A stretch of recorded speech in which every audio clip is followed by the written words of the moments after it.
I always remember they got their own jet, Leinster. So basically, I think whoever they're sponsored by, city or whatever, basically give them a jet, so they charter everywhere. Amen. But that brings in a lovely segue, Biggs, because there was talk of Jordie Barrett coming to Japan to join his brother, to cash in and to train and live in this beautiful place. But he's decided to go to Leinster, who are struggling. They're struggling as a team, as a squad. But for 6 months, what were your initial thoughts on Jordie Barrett going over to the dark side?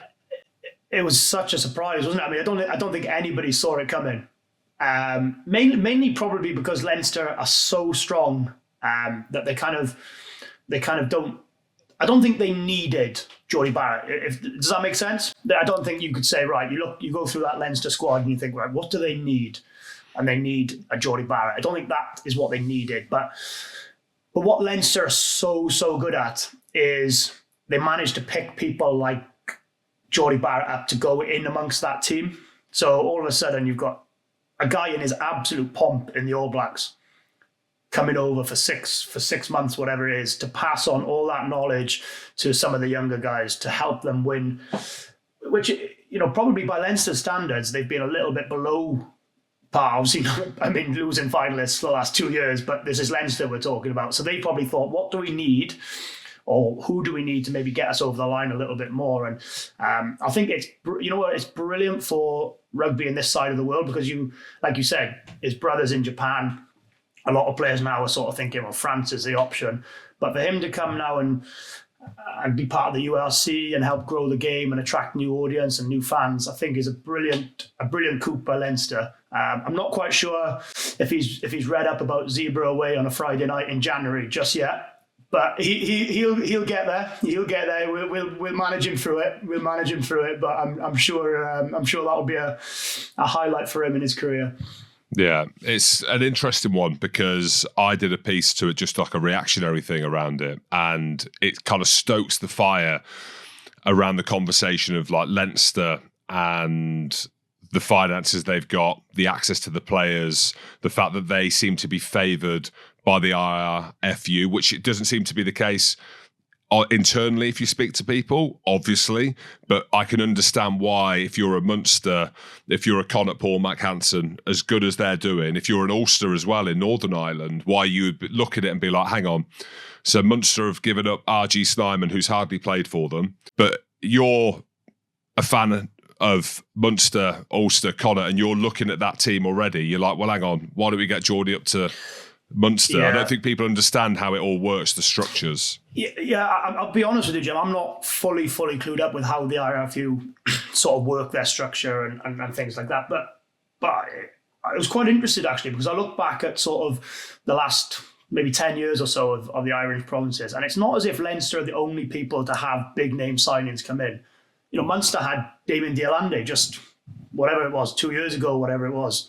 You had RG Snyman, clearly, who's been unlucky with injuries for Munster, but Ulster had Ruan Pienaar, Johan Muller 10 years ago when they were, and this is when Ulster and Munster were really competing for European Cups and getting to semi-finals and finals. Connacht had, obviously they brought Bundyaki in, who was a huge success, but they had Mills Muliaina and people like that come in, you know what I mean? And so I think what it is unfair to say to Leinster is that they're just being favoured, or they're the ones who can afford to bring in these star signings, because Irish provinces have always had star signings, and not just good foreign players coming in. You're talking absolute top of the tree people, aren't you? You know what I mean? And your Pienaars, your Dialandes, your RG Snymans. But where I think Leinster have just got it so right is that their academy setup is so advanced in terms of the school system. You look at obviously the team that Leinster can put out in their semi-final against Saints next weekend. Clearly, it's effectively a British and Irish Lions team. With next year, it's going to be with Jordie Barrett and RG Snyman in.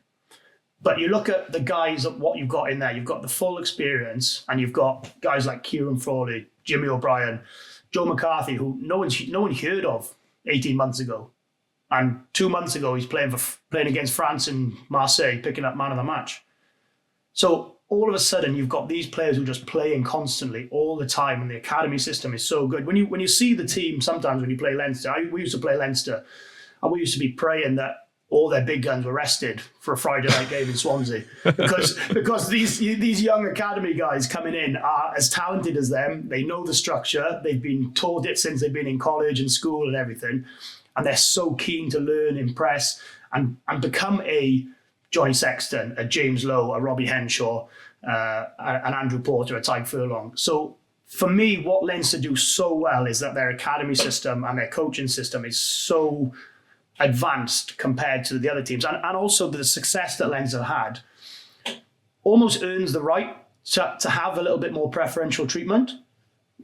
Because almost, when Munster were the team back in 2006, 2008, people were probably having the same conversations about that team, saying, "Oh well, they're signing guys like who did they have at the time, like Maffey and Topoki and all these guys who came in." And Ulster, when Ulster were getting to semi-finals of Europe, if Ulster had pushed on and won Europe 1-2 years on the bounce, then I'm sure the IRFU would have said, right, well, let's keep hold of P now. Let's bring in, I don't know, a Jordie Barrett or whoever it is to go and do that. So I think Leinster deserve everything they get because they're just consistently so successful and seem to do things in the right way. Yeah, and I sound like a broken record because I talk about a couple of things with Leinster. Investment and return. So you invest in your schools, you invest in your academies, and then on the complete opposite end of the spectrum of that, the outcome is 82,000 sold out at Croke Park within a few days. In 24 hours, wasn't it? Where is it? 24 hours? There you go. So as quickly as that. So the commercial model marries up with the investment. And when you talk about sport and you talk about investment in the squad, you look at Toulouse, you look at Toulon back in the day in their pomp, you look at Sarries when they went through the scandal, that was all around investment. And I can understand where people would be up in their grill being like, whoa, what about us? What about this? What about that? But it's what about nothing. There's no loyalty in sport, right? There isn't any loyalty. It's sport, entertainment, media, investment, money. That's what it is. And if Leinster have got it, which they clearly have, and for the reasons you just outlined, and we know the fact that there's no salary cap in the URC as well, it makes the product that they put out there and the quality of players what we're going to see next year. It's going to be epic. That's exactly it, Jim. And I get a little bit, again, same as you, I get a little bit fed up because Leinster are an absolute machine, and the success that they've had, they deserve to be able to attract more sponsors, to sell Croke Park out in 24, 48 hours. I always remember they got their own jet, Leinster. So basically, I think whoever they're sponsored by, city or whatever, basically give them a jet, so they charter everywhere. Amen. We remember we used to be flying Ryanair back and things like that, and the following morning. But all of a sudden, but they're not going to get that. They're not going to get people just giving them jets or chartered planes if they're getting knocked out in Europe in the first rounds, or if they're not winning trophies, or if they're not making a success of their club. So everything they get, they've earned because the machine and the success that they've had in the last 10, 15 years has just been off the charts. So for me, and I think it would have been exactly the same if Munster had continued. Munster won two European Cups in 3 years, back in 2006 and 2008. And all of a sudden then, if Ulster had gone on to win in whatever it was, 2011 when they lost in the final, I think to Leinster, then all of a sudden you keep success brings success, doesn't it? So it's like anything. Success brings success, and fair play to Leinster again for bringing it. But they don't go and sign everybody. They just bring in your Jordie Barretts, your RG Snymans, your Rocky Elsons, your James Lowe when he initially came in. Your proven players. And that's what you get. You're not gambling when you go and sign a Jordie Barrett or a RG Snyman or an Ardy Surveyor. You're not gambling. You're getting, you know what you're getting. You're paying big money, but you know what you're getting as well. And in amongst that academy system, I just think they're such a good system. And Dublin's a huge city as well, isn't it? So it's not as, compare that to, say, Galway in terms of the population, the amount of people who play the sport and things. It's naturally you're going to find more talented people in Dublin than you are in a smaller city. It's a numbers game. Yeah, Ardy Surveyor said something quite funny because I asked him about it, and he was like, well, who are the best team in the world at the minute? And we're obviously South Africa's their world champions, he said, but it's kind of still Ireland. He's like, they've embedded Jordie Barrett in there just to get the intel. What are they doing right? What's happening? He'd be Irish qualified in 3 years, Jordie Barrett now. Pod. Rugby Pod.